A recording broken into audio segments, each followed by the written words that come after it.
Good afternoon. My name is John Herbst, and I'm the director of the Dinu Patrizio Eurasia Center here at the Atlantic Council.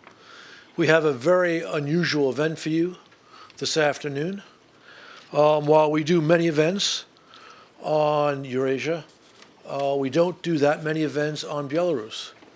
So today we have a distinguished panel to talk about Belarus, its geopolitical challenges, and the prospects for relations with the West. This is an event that's being brought to you not just by the Atlantic Council, but also by the Jamestown Foundation. And our guest of honor is Deputy Foreign Minister of Belarus, Oleg Kravchenko, who should be well known to many of you since he spent many years here in Washington not too long ago. And with that, I'll hand over the mic to Glenn Howard of the Jamestown. Michael. Glenn. Thank you very much, Ambassador Herbst. My name is Glenn Howard. I'm president of the Jamestown Foundation. It's a great honor to be here today and to be able to introduce Oleg Kravchenko. He is the Deputy Foreign Minister of Belarus, and he's a person who has risen from the ranks of the Belarus Foreign Ministry, whose skills as a diplomat were honed here in Washington for over 7 years when he was the Chief of Mission at the Belarus Embassy in Washington. He later returned to Belarus after that to head the Americas Department at the Foreign Ministry. And he now has a new role as a Belarusian foreign minister, and where he will need to use all the skills that he gained here in the United States to continue to improve Belarus-U.S. relations, which has been no easy task. The title of today's event is Belarus at a Crossroads, and now more than ever, Belarus finds itself in a major position it has not faced since it emerged as an independent state in 1991. And that is, for the first time in the age of geopolitics, is now starting to affect Belarus, as it balances a role between Russia in the East and the European Union and NATO in the West. To accomplish this delicate task, Minister Kravchenko will have to carefully calibrate the diplomacy for Belarus, and they will need further good quality diplomats like himself to be able to keep pursuing this task. With the upcoming Zapad military exercises in September, and a fearful NATO in the East rising, seeking to counter Russian military modernization, Belarus has a lot of challenges ahead in the next year. Continuing instability in Ukraine and an uneasy Minsk Accords backed by a vow by President Lukashenko that Belarus would not be an invasion corridor to Ukraine, Russian demands for an air base in Belarus, and growing awareness in Belarus that Belarus is integrally tied to the defense and security of the Baltic states. All of this elevates the strategic importance of Belarus to the security of Europe. Since the days of Napoleon, Belarus has been an invasion corridor and a battleground for the great powers. In the great battles of Tannenberg of World War I, which reached the beautiful lake of Narich, and Belarus, to the Second World War, where the level of devastation was immense. In fact, it was so immense that 1 out of every 3 Belarusians lost a family member. And if you read Timothy Snyder's magisterial account, Bloodlands, Europe Between Hitler and Stalin, you'll see that he devoted an entire chapter of his book to Belarus. Even today in the White House, the legacy of the Second World War is visible in the Belarusian roots of prominent Americans like Jared Kushner, son-in-law of the President of the United States, Donald Trump. Kushner, whose grandparents fought as resistance fighters against the Nazi occupation in Belarus, fighting in the Belarusian swamps or bolotas. He obviously feels some ties to the Holocaust in Belarus and gave money to create a monument there. Or even in the Obama administration, we can see the Belarusian roots of Victoria Nuland, the former Assistant Secretary of State for European Affairs, whose grandparents came from Pinsk. Today we have Belarus as a Nobel Prize winner in Svetlana Alexievich, so Belarus can no longer claim that his contributions to sports is the legacy of Belarusian gymnast Olga Korbut, or even former Israeli Prime Minister Golda Meir. Belarus has continued to define its modernity between East and West and has numerous challenges ahead of it. To help it develop its identity, it will continue to need capable diplomats to help it balance between East and West, and Oleg Kravchenko in his role as Deputy Foreign Minister will need every skill he has learned to help Belarus navigate this difficult and challenging storm ahead. Thank you, and we will now move to the platform.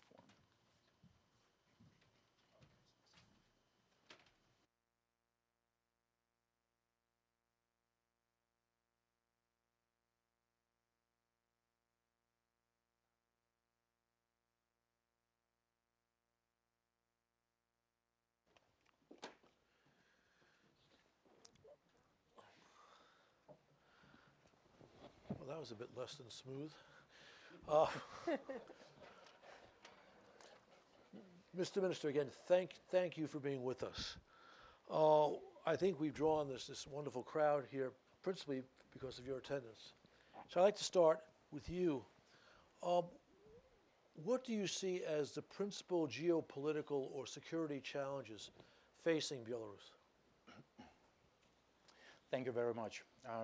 I believe that rising tensions in the European region is the major security challenge for Belarus. There is new NATO military presence right at our borders. Although it does not represent a direct threat to Belarus, it does, however, create a risk and a challenge to security in our region. And I don't mean to try to say that somebody's right and somebody's wrong in this situation. I do not believe this would help. What's important is the fact that every time NATO makes a move and every time Russia makes a move, there is a response, and the situation is escalating even further. So this downward spiral that is becoming pretty dangerous should be stopped in our view. All right. In this new circumstance, how do you see the situation in Ukraine? And what would Minsk like to see develop there? So many reasons for us to be concerned with the situation in Ukraine. Of course, first of all, it is a neighbor, a friend, and of course, it breaks our hearts to see what's been happening there, a very tragic situation. So first of all, of course, the bloodshed there should be stopped. The conflict, the armed conflict should be stopped. But it also represents a challenge, a security challenge for us as an immediate neighbor. In terms of what I would like to see and maybe what's the way to achieve what I would like to see there, we also are of the opinion that there is no alternative to the Minsk agreements and their implementation. All right. Do you see in the rising East-West tensions an opportunity for Belarus to broaden its relationships, especially with the EU or even with the United States? We are interested in improving our relationship with the West. We are interested in improving our relationship with the European Union and the United States. And we do not see it in any way as a contradiction to our relationship with Russia.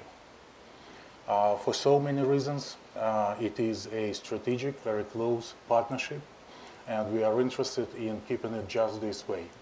So when there is talk of dilemma, the choice between West and East, it is very counterproductive for us, counterproductive for Belarus, counterproductive, we believe, for states like Belarus. So this we would like to avoid as much as possible. Although, unfortunately, there is this new dilemma that should already have been left in the past. So once again, we do believe in the possibility of not making the choice, counterproductive choice, but still maintaining the best possible relationship with Russia and improving the relationship with the West. Let me ask one more question before turning to our other panelists. Some people in the West who are, you might say, geopolitically minded, think that the West should be more understanding of internal arrangements in Belarus as it seeks to improve relations with Minsk on the one side. On the other, there are critics who say, well, no, geopolitics are such, the interests of Belarus and its independence are such that it should be willing to accept some Western criticisms of domestic arrangements in order to improve relations with the West. Do you have any comment on these two different schools of thought?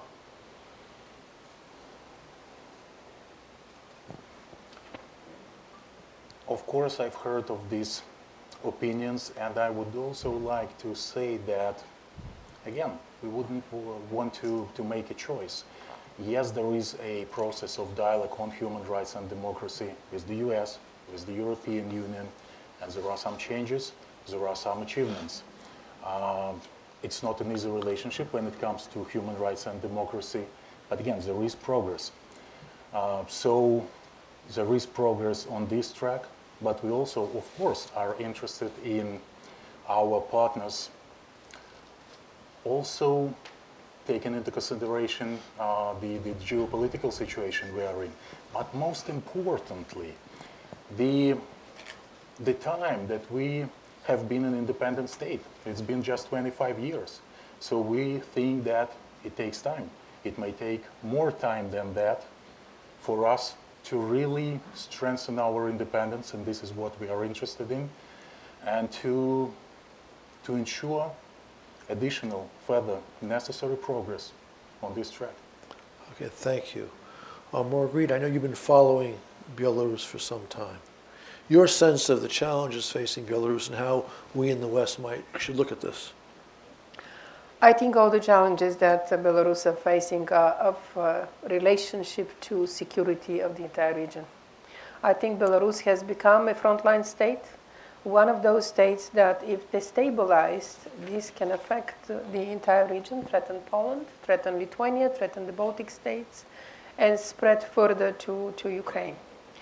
And this is the dilemma that the government in Minsk has and the West has at the moment. To what extent this relationship can be balanced between Russia and the West, that's the dilemma in Minsk, and to what extent the West should get further engaged with Belarus given certain political concerns of the political development. But they all relate to security.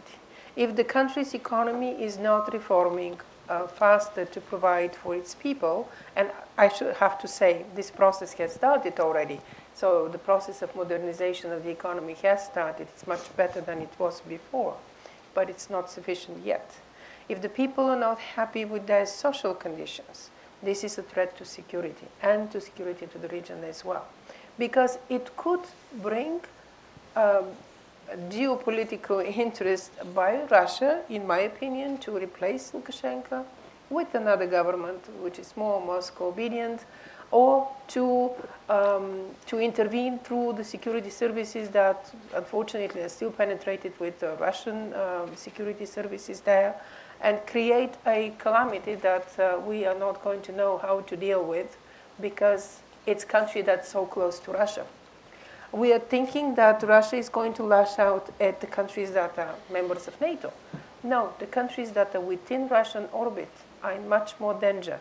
And we saw this in Ukraine, we saw this in Georgia, and this is why the West really needs to make a decision to what extent to support Belarus, to what extent to support the reforms, and the political scene as well, and to what extent to isolate the country as it was in the past with sanctions and so on. There has been, I would say, a perhaps surprisingly strong renewed opposition in Belarus over the past 6, 8, 12 months. How does this factor into your analysis? It's very important to find a way to work over the concerns without threatening the sovereignty of the country. And that's a responsibility of the government, and that's a responsibility of the opposition. The social protest is not going to stop where it is now. Once the genie is out of the bottle, this is going to continue. The government needs to be ready, but not to crack down on the demonstrations, needs to be ready to maintain a dialogue. And this is the only way for Belarus that I see possible. The way this law, prospective law, was withdrawn was a good step. It calmed down the situation for the time being.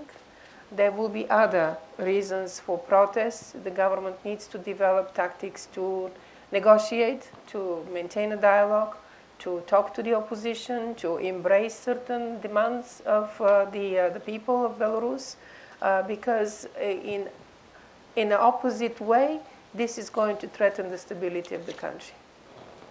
All right, we'll probably come back to that, but thank you. Michael, you spent years in a responsible U.S. government position, or positions plural, looking at Belarus. How do you see the American interest in Belarus, and are there opportunities in the current circumstances? Yeah, I think there are opportunities. I think I'll start out with a fairly provocative statement. I think our policy over the last 10 years has been a failure by and large with regards to Belarus. And I say that because a policy of disengagement, a policy of cutting diplomatic relations and cutting dialogue with Belarus has been the exact opposite, frankly, of what we've needed. Now, I say this, and I have to make this statement given the news that's been circulating around this town. I say this as someone who's a strong proponent of a values-based foreign policy. I was, in fact, appalled to see what Secretary Tillerson told the members of the State Department when he addressed them a couple days ago and set up a false dichotomy, essentially, between interests and policies on the one hand and values on the other. I think we need to continue to engage Belarus on human rights. I don't think they get a free pass. I think we've got to continue to discuss that.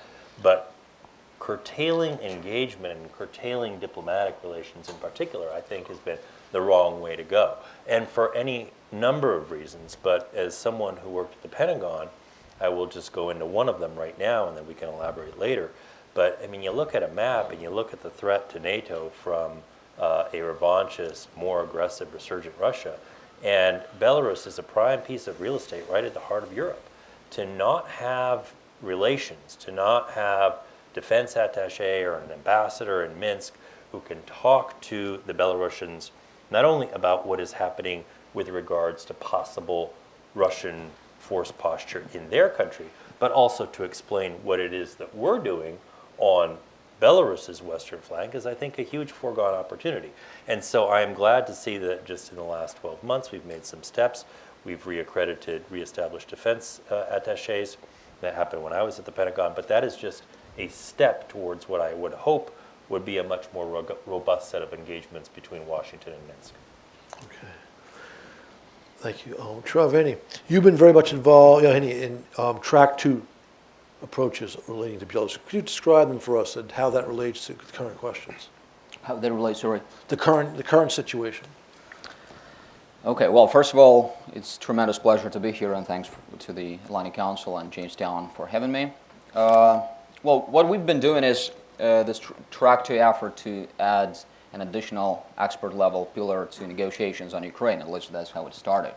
But of course, over time, and we started it over 2 years ago, and over time it grew into a broader platform where we try to keep discussion about regional affairs going, but also, of course, to focus on Belarus as this in-between state sitting between Russia and the West against the background of geopolitical escalation, and trying to understand, trying to raise the voice of the country. Because I think there's been quite a misunderstanding of the essence of Belarus foreign policy. This is both an academic and a policy problem. While there has always been this overemphasis on domestic level variables and sort of ignorance or misinterpretation of the systemic level variables. And therefore, the usual expectation of Belarus foreign policy would be that a country like Belarus should bandwagon with Russia. But this is both theoretically and empirically wrong, because as we've seen in some, including critical moments on Ukraine, on Georgia, Belarus took a different step. Therefore, bandwagoning is not a proper concept to explain the behavior, and for a very simple reason, because strategically, bandwagoning is not acceptable for Belarus because it's an erosion of sovereignty, and in the long run, it's a loss of sovereignty. The other expectation would be balancing, that a country like Belarus should balance against Russia because of the multiple threats coming from Russia. But unfortunately, balancing in the Western sense, when you are trying to sort of counterweigh the pressures coming, in this particular case, from Russia. So balancing is dangerous, and Ukraine has shown that, and I think there are not so many crazy heads inside Belarus who would like to see something similar happening. So what really explains Belarus foreign policy, I think, is a concept of strategic hedging, which is a very new concept, and I myself work on that academically. But what's important, and what our Track 2 effort has clearly demonstrated, is that the more pillars Belarus has in its strategic hedging effort, the more resilient it is to the domination of Russia. And then you can judge about that by both the actual acts and decisions by Belarus and Belarusian Foreign Ministry, but also by the discussions that take place, especially behind the closed doors. The issue of especially human rights, or more broadly democracy, looms as a challenge in the Western relationship with Belarus. But what's little commented on is the following. Ukraine is an open society which is trying to institutionalize and make democracy permanent. And that, of course, has been a principle, if not the principal reason why we've seen this strong reaction from the Kremlin. Belarus has been talked about for over 20 years as being the last dictatorship in Europe. Yet, Belarus sees its foreign policy interests in reaching out to this increasingly democratic Ukraine.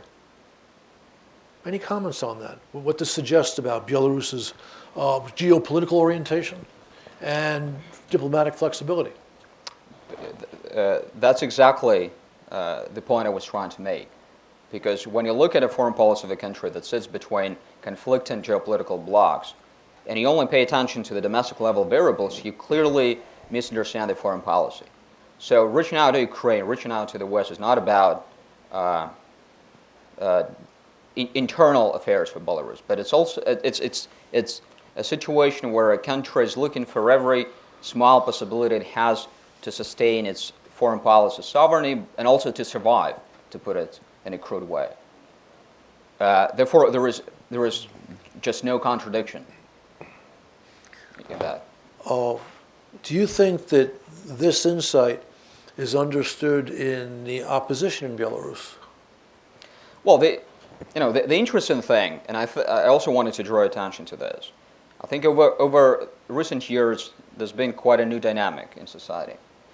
And what was previously perceived as this clear-cut division between the opposition and the government, I think no longer reflects the reality on the ground.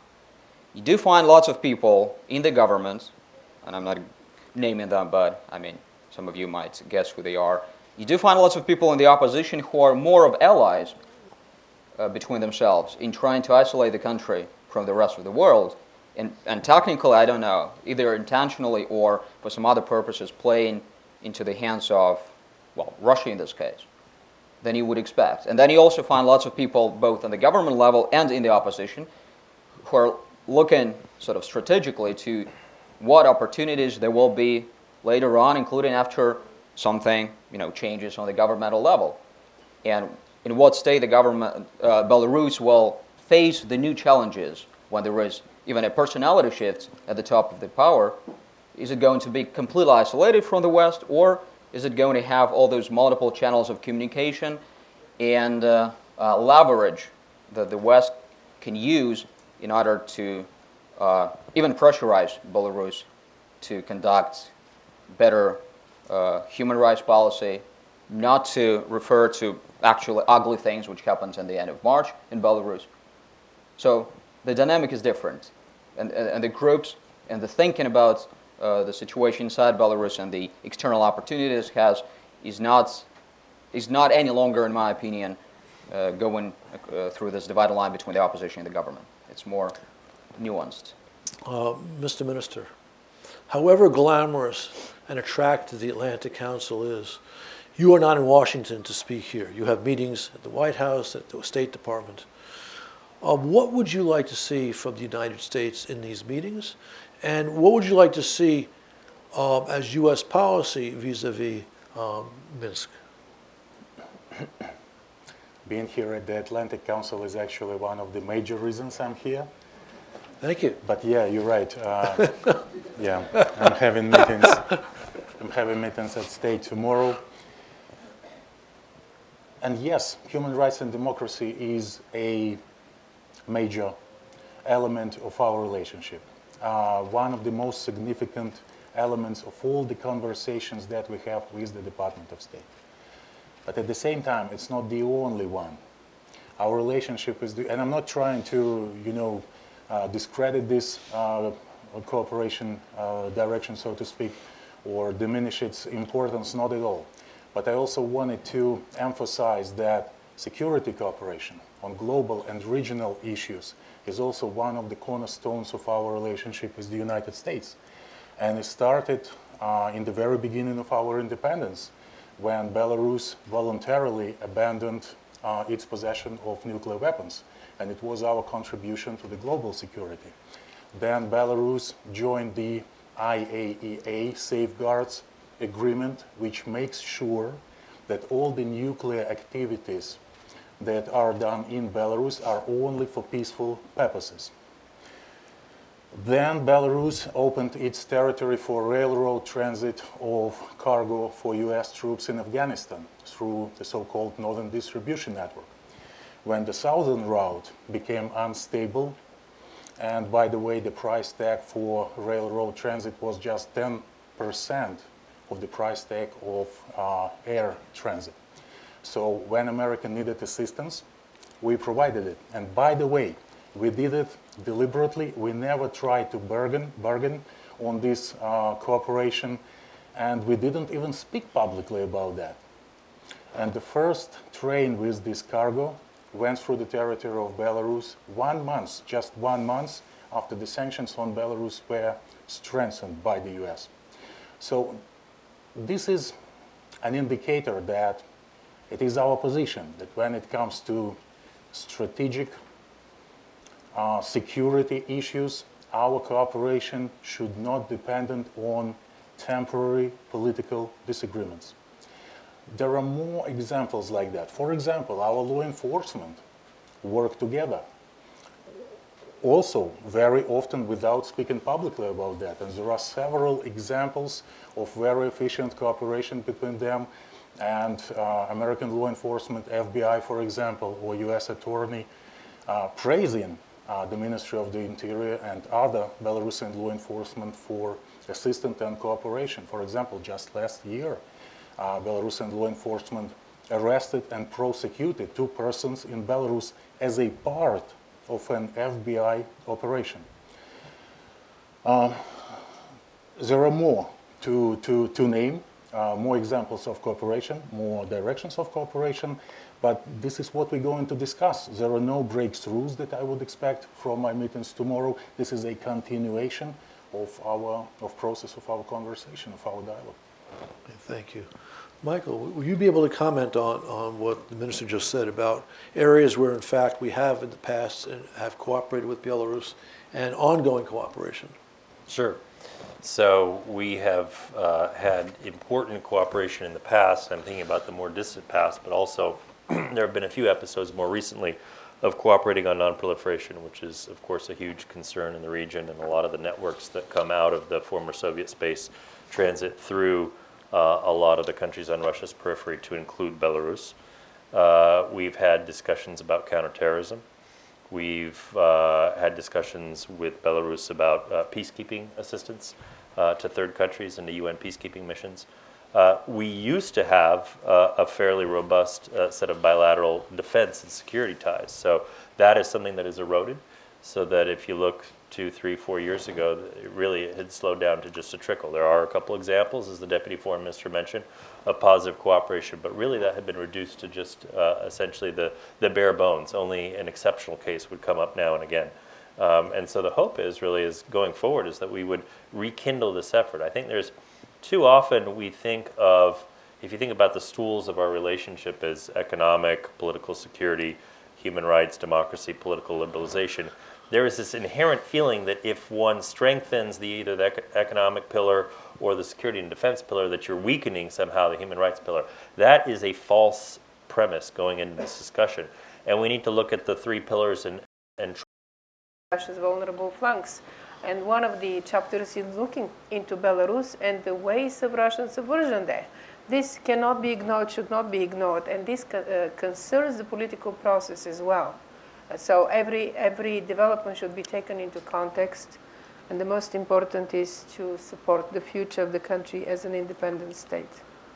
We're hearing from the panel almost a plea for a patient policy of outreach to Belarus despite unhappiness with domestic arrangements there. But it would be hard to imagine that policy being implemented if growing protests lead to a crackdown.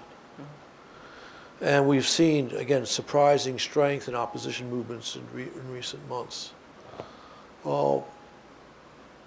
Comments, I'll ask you, Honey, if in fact, is it possible to imagine an understanding between the government in Minsk and the protests? Are we looking towards a greater confrontation in the future? How is this to be managed? What's to be expected? Well, I don't know, of course, and I didn't expect something what happened in February or March to happen, because the trends of the previous 2-3 years were completely different. Right. And on certain issues, even, someone would be surprised to see that a consensus started to emerge between even the opposition and the government, especially in foreign policy. So there was a kind of healthy atmosphere, which I personally experienced for the first time. But then, we all saw what happened. I have an explanation what happened. I don't know whether it's helpful for this discussion about Belarusian-U.S. relations, Belarusian-Western relations. In the situation when the political climate is as such as it is in Belarus, and you mentioned that the political opposition has been strengthening.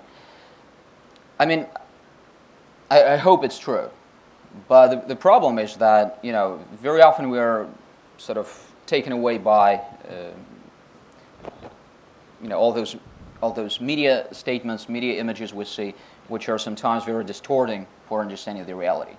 I'm not sure that the opposition, if you look at the structures and at some coordination between them, has managed to strengthen itself over the course of several months. We do have a representative of the opposition who will probably share his views, but unfortunately my analysis is that certain people have been a little bit fast in making this conclusion. This means that if you really want to think strategically about a change, it doesn't really make much sense for the opposition to call on the people to pour into streets. Because this is, in my understanding, this is not a strategy. Because then there is the only decision-making, the only serious decision-maker in the country, who is capable, according to my observations, to be a little bit flexible under certain conditions. And he demonstrated that over several years, as I mentioned before. But when he felt there is an emerging threat, well, I think he goes back to the methods which worked for him before, in the 90s and later. Also, it's important to understand that the surrounding of the president is not homogeneous, as also mentioned in the beginning. And you do find people who are working hard to make sure that no crackdown happen again, but you also have people who want to earn stars quite here, yeah? And it's hard to imagine how you can earn a star if you don't convince the president that there is some huge threat around and you need to crack down. So again, it's very difficult to predict what the future developments are. But for me, as someone who doesn't want to be part of this old warfare between one part of Belarus society and the other part of Belarus society, who wants to think about the future, it's super important to find at least some platform where such discussions can take place. But I'm also not romantic about politics. Politics is tough stuff. And even if the opposition wants future results, they need to work on generating their own political capital, which has been absent. So, John, if I can just jump Please. in on this, we can walk and chew gum at the same time. If there is a tightening of political freedoms in Belarus, we can speak out about that, and we should speak out about that. However, we also have, it's going to be the development of ties, and I think particularly economic ties, that will give the United States and the West at large more leverage to be able to incentivize better behavior on the part of the government with respect to the opposition, with respect to civil society, with respect to freedom of expression and freedom of assembly. So I don't see the two as counterposed, but what I do see happening is I'm pretty sure that regardless of the words that were chosen, that Moscow has delivered a message to Minsk that if you have people out on the street and you don't take care of the situation, we will take care of it for you. And that has to be understood by everybody in the room as we approach this situation, because that is a reality. You know, there is a lot of interdependence between Minsk and Moscow, and yet there is also that aspect that has been alluded to by, I think, everybody on the panel today. Can I add Please. something? It's very important also to factor something else that Jamestown paid attention in a separate project about Russia going through a period of decline. Russia declining is a bigger danger than Russia on the rise. And I don't think anyone is thinking about this in that way. So there is going to be need for more aggressive foreign policy for Russia, which is something that it has resorted in the past in order to protect internally its space and in order to convince the domestic public, to gather the support of the domestic public, where this aggression is going to be directed and what are the means that are going to be used. So looking at the instruments of subversion, they are very diverse, from hard security to soft security to penetrating political opponents, to penetrating NGOs and the non-governmental sector, to penetrating the media, to penetrating the security forces. And here we come to the biggest danger, in my opinion. I was in Belarus in 2010, just before the demonstrations and subsequent crackdown. And there was nothing wrong with the protests at the time. They were taking place in one big square. And only when they split, and only that group that split and went to one of the ministries, then was the crackdown happened. And until today, there are questions. Who let them there? Who let them to break windows? Was there provocation? Was there part of the normal protest? Might have been completely normal, organized by the protesters spontaneously, but that also raises questions. How these kind of demonstrations could be used even when they're completely normal and even the government is not reacting. When the provocation starts, the government has to react or feels compelled to react. And this is where the biggest problem can happen for the country. Thank you.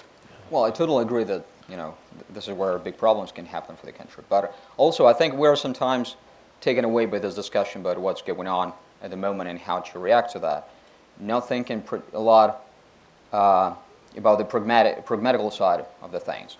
So, you know, this whole discussion about sanctions and engagement has been there for, I don't know, 10, 15, 20 years. And first, someone didn't want to pay attention to very well-researched theoretical arguments. The theoretical argument is that sanctions cannot produce results in the Belarusian realities. Well, first of all, there is something called social exchange theory, and the power dependency theory is part of it, which basically makes it clear that if the West introduces sanctions and is in a weak position towards Belarus, a weak position meaning that it has no leverage over what's going on, and this whole, you know, rhetoric about my way or highway, where the highway is leading directly to Moscow, it just doesn't make sense. Secondly, in order for sanctions to work, and sanctions is a sort of external impulse, so you need to have an internal actor who can capitalize on an external impulse in order to force the government to, you know, behave itself. When the opposition is weak, it just doesn't work. And on the contrary, those impulses are always an excuse for the government to crack down even further, and not only on the opposition, but also on civil society. So this is a very, you know, an obvious thing. And if, you know, some people do not believe theoretical arguments, then we have all these years of empirical evidence that it simply doesn't work. So it's not even, you know, trying to understand whether the government is going to behave better or not, but it's, you know, it's a technicality of science. So either you understand how it works, and we have lots of empirical data for that, or not. All right. Very, very clear position, very clear position. But again, it's hard to imagine especially human rights groups in the West, accepting these arguments. So the question, well, let's go off in a slightly different direction. Ukraine is fighting a war with the Kremlin right now. I suspect that over time, and it's a question of whether it's a few years or more than that, Ukraine emerges victorious from this war. emerges as an open society that it already is, but even more firmly grounded. What is the impact of this in Belarus? Is that for the minister? Or? Oh, Mr. Minister, yeah, I don't know if you want to address this question, but I'll give you the first chance. You know what, in this situation, I would only say that being a place of the peace talks on Ukraine and sessions of Minsk contact group on Ukraine, it wouldn't be appropriate for me to, to try to really get into details of thinking. Fair enough. Yeah, along the lines of your question. So, no. Okay. All right, Michael. all right, Mr. Minister. Since you punted, I'm going to pick that ball up. I think that John is absolutely right. I think Ukraine is moving in the direction of an open society and will consolidate its democratic institutions. I think it's going to be a painful process and will take time. It's not around the corner. But this is, in a sense, the example that Moscow fears the most. Look, we don't have to have the argument here about, the difference between NATO military hardware expanding to Russia's borders versus the soft power of Western norms of transparency, democracy, and accountability. But believe me, they fear the latter as much as they do the former. And in Ukraine, that really is what set off this whole conflict in the first place. And so I think, if Ukraine is able to succeed, I think it's going to have incredible repercussions across the entire region, to include in Belarus. And, I think right now the prism that Minsk looks at the Ukraine conflict is one of sovereignty, is one of meddling in the internal affairs of another country. It's the violation of borders that, like Belarus also gave up its nuclear weapons 20 years ago, also in return for some security guarantees. And so that is the prism through which this is being seen right now. But I think if you step back a little bit and look at the longer-term perspective, undoubtedly it will serve as an example, an international demonstration effect, if you will, that will reverberate both in Belarus, the South Caucasus, and Central Asia as well. Well, Rita, any comments on this? I absolutely agree with this. It is going to be a very powerful example, and it's going to be contagious. But the example of Poland is contagious. The example of the Baltic states is contagious. So why hasn't taken root yet is the question. Maybe because they have the protection of the West as members of NATO and the European Union. And maybe because Belarus doesn't have that. That is a factor in internal policy development. But the other thing is, I think Belarus is entering a very important geopolitical moment, and I don't think that the country is well prepared for that, simply because the economic reforms were delayed and the political reforms were delayed, and because it has depended on Russia as a single source of support for such a long time. So if we do not provide a little bit of support economically, not assistance, but connections, trade with Belarus, it is going to continue staying in the place it is now, economically dependent on Russia, not being able to move forward in the future scenario that is based on transformation. Just look at the IT sector of Belarus, which is making incredible, quite impressive progress. If this progress of the country is based on transformation through technology development, this can have a very fast transformational effect for the. And the little secret here, which I doubt the minister would like to elaborate on, but I think Belarus may have an interest in privatization and economic modernization, but so long as it's not Russian companies or the Russian state that is buying up your firms, but it's Western investors who are pumping money into your economy. That, from our perspective, would be, I think, a positive development. But again, it has to be done under the right conditions, which today we're not quite there. But I think the international financial institutions, EBRD, others, are ready to put money into Belarus given the right set of conditions. Well, I just wanted to react maybe that we, of course, don't have anything against Russian investment, and Russia has been a leading investor in Belarusian economy. But of course we want to diversify, not to infringe on Russia's right to invest. And I mean, look at the map, look at our economic ties, look at the history. Of course, naturally, in a natural way, Russian investors do have some benefits. Well, not benefits provided by attitude or legislation, but by the situation. But as you know, we're working with Western countries, we're working with Asian countries in order to attract investment from them too. So again, no contradiction here. And the process of privatization has started, it's been going on. The share of private sector has been increasing. But yeah, maybe it should be continuing, and there should be more privatized enterprises. The timing right now is not the best, to tell the truth, economically.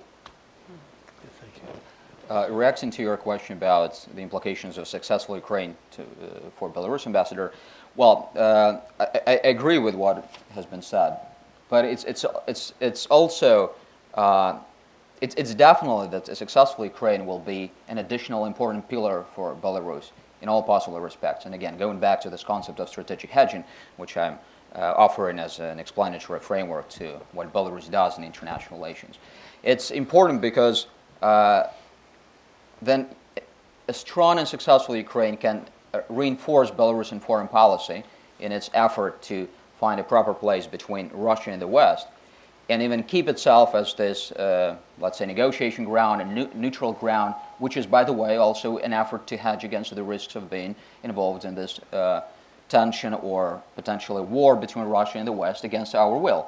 So, of course, the stronger Ukraine is, the better for Belarus in this respect. And therefore, it is crucially important that the relationship between Belarus and Ukraine develops in the right way. And actually, the dynamic there has been very interesting. On the level of state leaders, it has been quite good.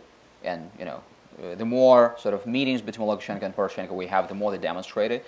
But on the level of media and even civil society, there have been lots of issues, mutual accusations which don't really help. And item number two, economically, this has been raised already, but of course Belarus and the government, the opposition, civil society, scholars, analysts are watching very closely what's going on in Ukraine. Because yes, we do have an example of Poland with successful transformation, but definitely Belarus is missing a few crucial components like financial assistance. But also, I'm not sure that the sort of cycle we are in allows us to introduce the package that, for example, was helpful and successful in Poland these days. So this is a very important situation in development. And also, I don't want to be sort of a devil's advocate, but, if you pay attention to what Lukashenko keeps saying, and he keeps referring to the situation in Ukraine very often in terms of the relationship between Ukraine and the West. He keeps talking a lot about that case when, you remember, 3 EU ministers came to Ukraine to negotiate this deal between Yanukovych and the opposition. And then, when Yanukovych was gone, as Lukashenko would usually say, no one stirred a finger to help.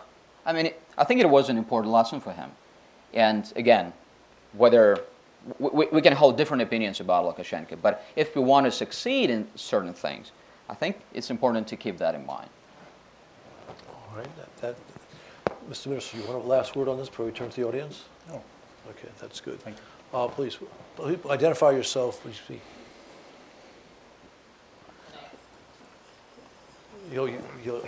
Microphone's coming. You'll catch you next. Hello, my name is Andrei Dmitriev, and I'm the leader of Tell the Truth, is a democratic movement, oppositional movement in Belarus. And I want to say a few things. Actually, I think a lot of issues you are discussing here comes first from internal problems in Belarus. I mean, until we have so huge and ineffective state economy, we will always depend on Russia, because all industries produce goods that need only in Russia. So, for example, development small and medium business, freedom for small and medium will mean more space for Belarus to act internationally as well. Until we have, at least I wouldn't say almost no dialogue, because we have certain progress here between dialogue between opposition, civil society, and government, but still only on a national level. I would say we definitely have a lack of dialogue and representatives of alternative voices within the parliament. We have just 2 members of a parliament. We 8 years have no one, almost no representative on the local level. 10,000 on the street could lead to the crackdown. I mean, that was clear result of the lack of dialogue. Because otherwise, this law about social parasites, our government, they introduced the law that if you lost the job and you couldn't find any, you have to pay for services you use. And of course, people were so angry about that because an economic crisis and, all going on, a decreasing of income. It was something extraordinary to pay $200 per year or even more for social services use. And why that was become possible? Because it's today the power is a bubble, and they discuss things within the power. They have discussions within those bubble, but very, very seldom they go out and talk to people. Because of there is no opposition on a local level and national level, almost no one could say it within the discussion that come on. That's actually real danger for us, to do so, to implement so. So that definitely we need to have more representatives for alternative voices. And next year we have, in the beginning of next year, we have local elections, and we ask international and partners to follow closely, because it's a real chance for us, for opposition, for democratic forces being presented on a local level governance, which is important today even more than national, to be honest, because then I would say until regional elites are not involved in a dialogue, both internationally, we will have the same problems, because here I would say all persons on the national level, they're so great, even from state, they can have nice ties, they speak English, but then I am a politician, work on a regional level, and I see people who almost never been abroad, or they visit only Russia. I see people who actually, they have just no option in their mind how is it possible to govern a different way, how is it possible to cooperate, and how that could benefit for them to cooperate with civil society, to leave more space for initiative. So that means that if we want real change in Belarus, we need to work more closely to regional elites today and think about them, because still I am very optimistic about Belarus. I understand that sometimes from your perspective, here in Washington, you see, come on, new arrest in Belarus. How is it possible? I mean, a week ago, they arrest people who came out to the street with a blank list of paper. And I understand how it looked like nothing happened, nothing changed, which is not true. There are changes. There are paths we already went, and there are paths we have to go. And here one of the paths is, of course, dialogue. Internal political dialogue between different actors, that we definitely need. And I want to finish to say I'm still very optimistic because of 3 reasons. First, we have a huge change in labor market. Because of an effective state economy, I think for next 10 years, private economy will grow and state economy will decrease. Government can do anything about this. I mean, they, of course, can subsidize, can continue to do this ineffective thing, but still, it's impossible to stay like this. Whatever it will be privatization. I mean, to be honest, many experts now, we are very doubt about, do we need privatization? Because who will buy those ineffective industries? And that means that in 10 years, we will have more people working in private sectors. So they definitely will have a huge shift on their minds about many aspects. Second thing is about information. We already have today majority people who get information from internet. Because of success of IT sector, the internet penetration in Belarus is huge. And now it's really compete Belarusian television, which is more about propaganda. And here I want to mention Yuri Zisser, who is the founder of Tut.by. It's a main news portal. It's more than 500,000 daily people visited here.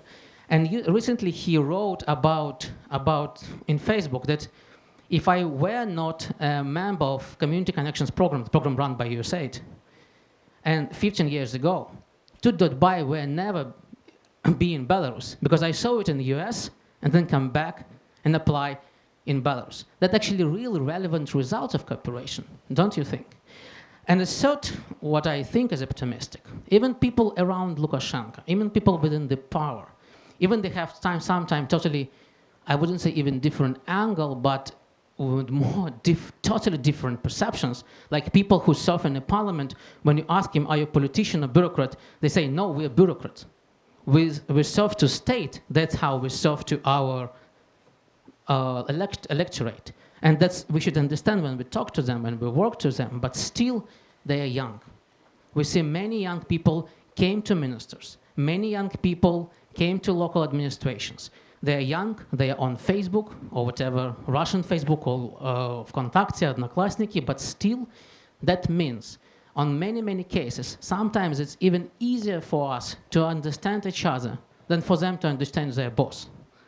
That means that they should think beyond 10 years, because in 10 years we will be just 40, 45, 50, and that actually gives us, I think, quite optimistic chances to think together, even we are different in many cases, about the Belarus. That's why I'm here today, like for those 3 days, trying to say that we need dialogue with Belarus, and dialogue couldn't be kind of subject of trade. But subject of dialogue is depend on what is going on in Belarus. If there is no detained about peaceful protest, then we could talk more about cooperation and technique. Yeah. And we need as well critical dialogue. That's why it's still important to talk about not only human rights at all, but specific things like administrative detained that's going on now in Belarus, but almost impossible to have peaceful protests that still has to be part of a dialogue.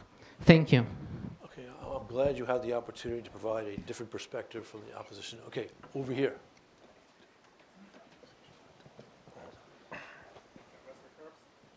My name is Valery Kovalevsky. I'm a former Belarusian diplomat. Do you hear me now? Yeah, good. Thank you, Ambassador Herbst. I'm Valery Kovalevsky. I'm a former Belarusian diplomat. I'm briefly inmate of the KGB prison in Belarus. But I really welcome this opportunity to see Deputy Minister of Foreign Affairs Kravchenko here. Here in this audience, probably I'm the longest working on Belarus-US relations since 1998, when I started working in the Ministry of Foreign Affairs. And I've seen a lot of changes over time. And I've seen a lot of attempts of the United States to reach out to Belarusian government and to establish productive cooperation. Even in the times of need, in times of conflict, there was a strategy of selective engagement. But many of these attempts failed, leading to the situation that we have now. So it is not for the lack of willing or will in the United States that we have this really dire situation in the bilateral relations. So because the presence of official representative of Belarus here is such a rare occasion, I would like to direct all my questions to Oleg Kravchenko. One question. Thank you.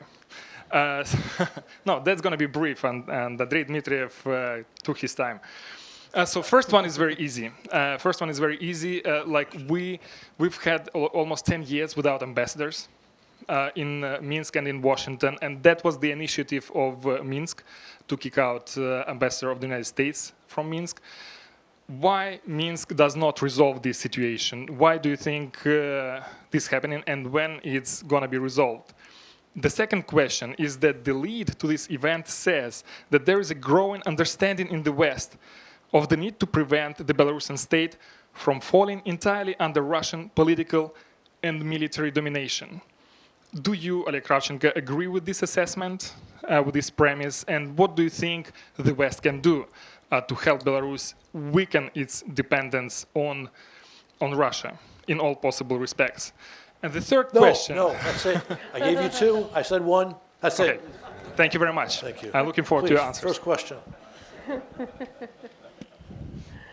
Thank you for the questions. This should not necessarily be such a rare occasion. So there will be more possibilities to answer every question.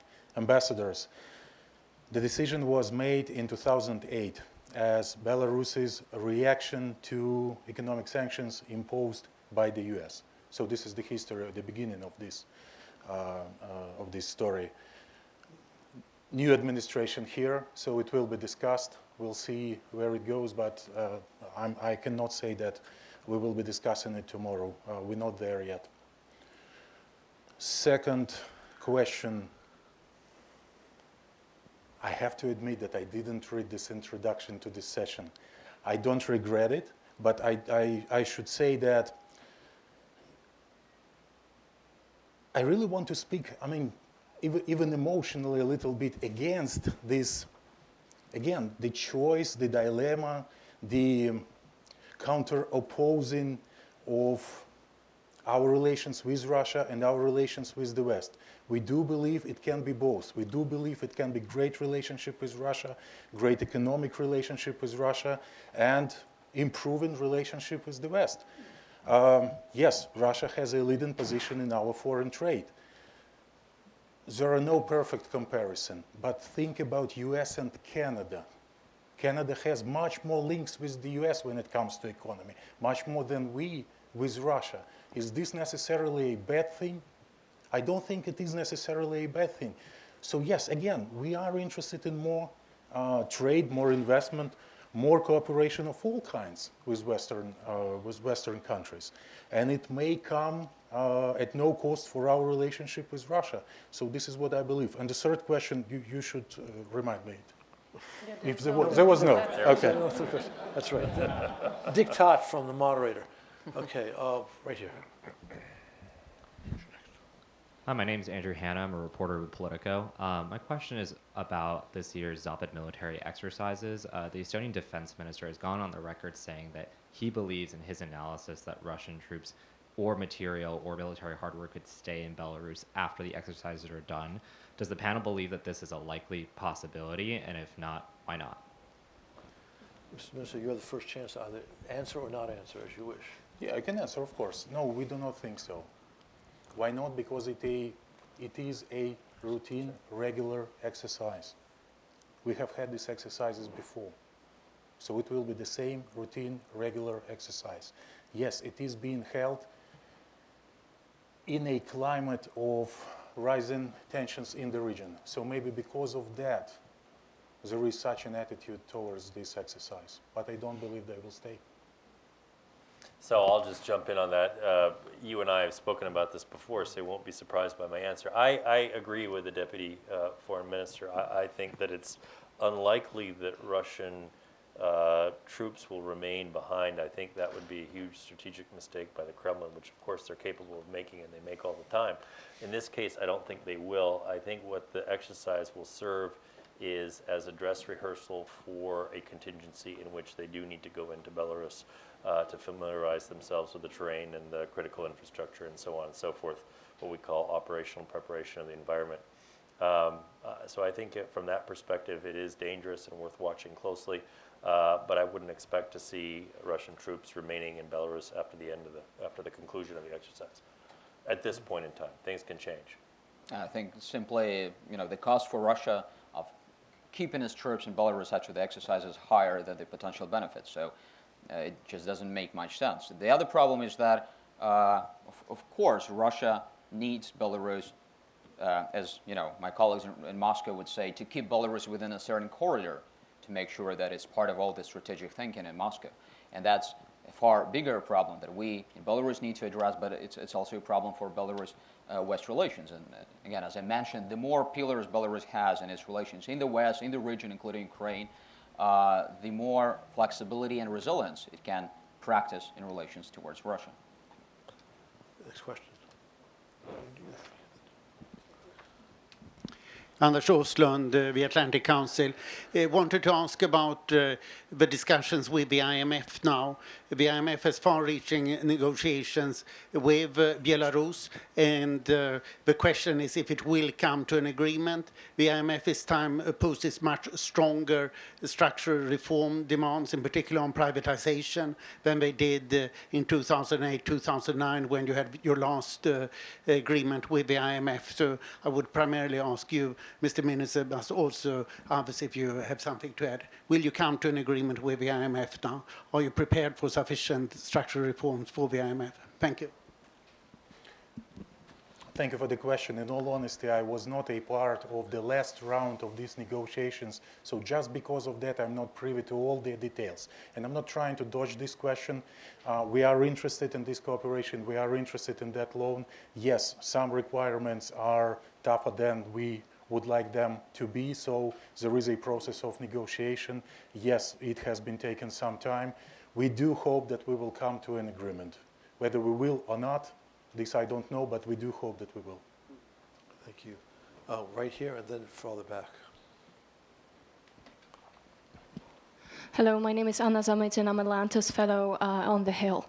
I have a question for Mr. Kravchenko. However, other distinguished panelists are very welcome to comment on it as well. Belarus remains the only country in Greater Europe that is not a member of the Council of Europe. Since we're talking here about Belarus being at a crossroads, I'd like you, Mr. Kravchenko, to address this question. Do you see that changing in the nearest future? And is there willingness and interest, actually, on the side of the Belarusian government in joining the Council of Europe? Thank you. Thank you. There is willingness and there is interest, yes. There is one proviso on the side of the Council of Europe, abolishment of the death penalty. And I mean, it is a long topic to discuss, always difficult to discuss, especially with those who are against abolishment of the death penalty. You know, it is a difficult discussion. But so far, this decision has not been made by Belarus. So because of that, we are not a member of the Council of Europe. Right here. Thank you. First and foremost, thank you so much, Atlantic Council, for this unique opportunity Please to identify engage, yourself. of course, to engage in a meaningful dialogue with the representative of Belarusian government. My name is Marina Kovalevskaya. I practiced as an attorney in Belarus and defended a number of opposition and civil rights activists as an attorney after the crackdown in 2010. So I heard today a few kind of hesitations about what was going on. I've read through all the case files. I can assure you there are international reports on the circumstances around the demonstration. So I advise the expert from the Jamestown Foundation to get familiar with this documentation. Many noticed the increased efforts on behalf of Belarusian government to engage in a dialogue with the West. However, there is no changes in the area of rule of law. There are no changes in the area of human rights in Belarus. Only recently 900 people, note this number, have been arrested illegally for peacefully demonstrating on the streets. At the present moment, Belarusian government is pursuing a new criminal case against 30 Belarusian activists, which by many experts is considered not to have any factual basis and to be just a measure of propaganda and deterrence. It is important to know, and I now work in DC in the area of anti-corruption and compliance, and I can assure you that such things as compliance, anti-corruption, rule of law, human rights are of increased importance for foreign investors, for US investors who have great interest in engaging in Belarus. So my question is addressed to Mr. Kravchenko. The Minister of Foreign Affairs have been very active. Do you consider this recent drawback and the absence of the rule in the country, the absence of the independent judiciary in the country to be a factor in the efforts you undertake? Thank you. Disagree with your assessment, and I'm here as the representative of the Ministry of Foreign Affairs. I deal with what we have in our relationship, and I'm in charge of our relationship with the US and with the European Union. So some decisions I don't make. And I will just say what any fellow diplomat from any other country would say, that I have no reasons to not trust our law enforcement. Is this a factor? Yes, it is a factor. It is a factor in our relationship. it is an item in our discussions. Can I Please. say 2 words? I don't think that you understood what I was talking about, not about the events and the crackdown and the consequences and the people arrested and the people beaten up. That was not about that. It's about to what extent there was an element of provocation. I've been a member of the opposition in my country much earlier than you probably. And I know organizing such events, what needs to be done. What you do is protect the people who participate in an event. You protect them, that's your first task. And you try to isolate any incident of provocation that can put your people in harm's way. And I am not sure to what extent this wasn't the case, because there was no crackdown in the main demonstration. There was in one place only. And it happened as a result of skirmishes. Who provoked those skirmishes? I don't think that you have the answer. None of the reports address that. Well, the OSCE monitoring group apparently has the answers. They came up with the report analyzing these details. It's surprising that such experts as here in this room have not read the report, analyzing the provocation, analyzing the rule of law and the violations on behalf of the law enforcement. I highly advise you could find it out and read it. Well, first of all, thanks a lot for the piece of advice. I guess most of the people on the panel did read, as you said, through all the files, and I think being in Belarus, we have read even a little bit more and heard a little bit more. But I just wanted to react to this thing about, this whole discussion about whether the Belarusian government is becoming more benign or less benign. For me, as a person who lives in Belarus, who wants to live and work in Belarus, who wants to raise children in Belarus, it's a secondary discussion. The central discussion is what can we do as inside Belarus, representing civil society, the opposition, or the government, and the West, in order to use social science, theoretical arguments, empirical data that we have to make sure that tomorrow is going to be better than today. And not being a romanticist, I don't expect a government, and as you know, President Lukashenko accepts that this is an authoritarian government, to become a fantastic lover of the opposition. This is just not going to happen. So then the question is not about Lukashenko, but about the 9.5 million of people who still live there. Maybe some of them also want to emigrate to the USA, but I guess most of them have no chance. So what does work for them? That's the question. Question. Oh, please. Thank you. I missed you. I'm John Utley. I was part of a Jamestown Foundation delegation in Belarus last year. I've written about it. If you search Utley, U-T-L-E-Y, Belarus. I'm publisher of the American Conservative. We work for better relations and so on. What I come from issues of economic development. I'd like to hear the panel address what's going on, what are the opportunities. A lot of these political disturbance are because people don't have opportunity. Belarus was surprisingly high in the World Bank ratings of starting a business, of all places, easier than Western Europe. Can you all address some of the issues of economic development, starting a business, hiring and firing, that whole era of, and you have the dynamic example of the Baltic states right next to you. Do they have an influence? Can you address some of the economic issues?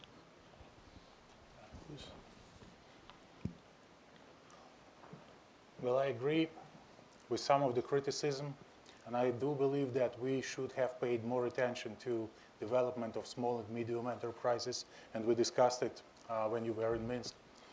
And I think that we have started doing that. Just recently, at least in the sphere of my responsibility, just recently, a couple of weeks ago, here in Washington, D.C., there was a first ever Belarusian American Forum on Small and Medium Enterprises, arranged with the help of Belarusian government, the Ministry of Foreign Affairs. So where it depends on us, we're doing our job. So maybe narrow, but still. some response to that. Anyone else? I'll just comment on that really briefly to say that for the last 22, 23 years, Belarus has had economic growth every single year since essentially Lukashenko came to power, even through the financial crisis of 2008, 2009. That's an unprecedented streak, but largely a streak that can be attributed to Russia subsidizing its export of oil to Belarus, from which it then makes refined petrochemical products. Now that subsidy has essentially come to an end now, and so Belarus finds itself in a very difficult economic situation right now. I think it's going to be difficult to attract Western investment into Belarus, given the issues with the business climate that were raised by some of the earlier speakers. But I think this is actually essential to their growth and development and survival over the long run. And if they're going to diversify away from Russian investments, and especially from the one key element of the economy, which is refining these petroleum products from Russia, then they need to reform their way of doing business at the micro level so they can attract some more Western investment, particularly into sectors like IT that have high growth potential. Again, there is a law that is supposed to be adopted. Can you mention about it? I read about it, but I'm not familiar with the details. Well, I just know that there have been a promise of such a law, and I think the wording was that it's going to radically or in a revolutionary way, improve the climate for small and medium enterprises. I haven't seen a draft, even though some of people I know have seen it, and the assessments are quite different. But of course, if it is introduced, it's much better than what we have at the moment.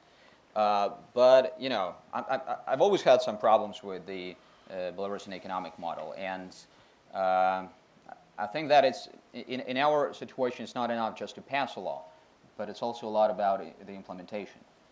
And implementation is about people. You know, when some 6 or 7 years ago we did a study based on Professor Arslan's theoretical framework about transition in Central and Eastern Europe, most of the bureaucrats, both in the Ministry of Economy, but also on regional level, looked at me as if I were some, well, to put it mildly, stranger. In recent years, I think the number of people who also read the same books by Professor Arslan is increasing in Belarus. But it's still not enough, unfortunately, to be sure that even if a law is passed, it's going to lead to proper implementation. Okay, we have time for one more question. I think we're back over here. Thank you. Josh Russell from Open Society Foundation. I was just wondering, given that the OSCE will have their summer parliamentary session in Minsk this summer, if you see any opportunities for further collaboration between civil society partners in Belarus on a number of different issues that have been raised here today. Yeah, sure. In the context of the recently adopted first ever National Human Rights Action Plan, it has been elaborated on the basis of the recommendations that were given to Belarus in the Universal Periodic Review in Geneva, in the Human Rights Council. So we have incorporated about 100 of these recommendations as specific items into this National Human Rights Action Plan. And it is supposed to be implemented with the participation of the civil society. All right, well, I thank you all very much for coming. I thank our panel for a wonderful conversation. Thank you.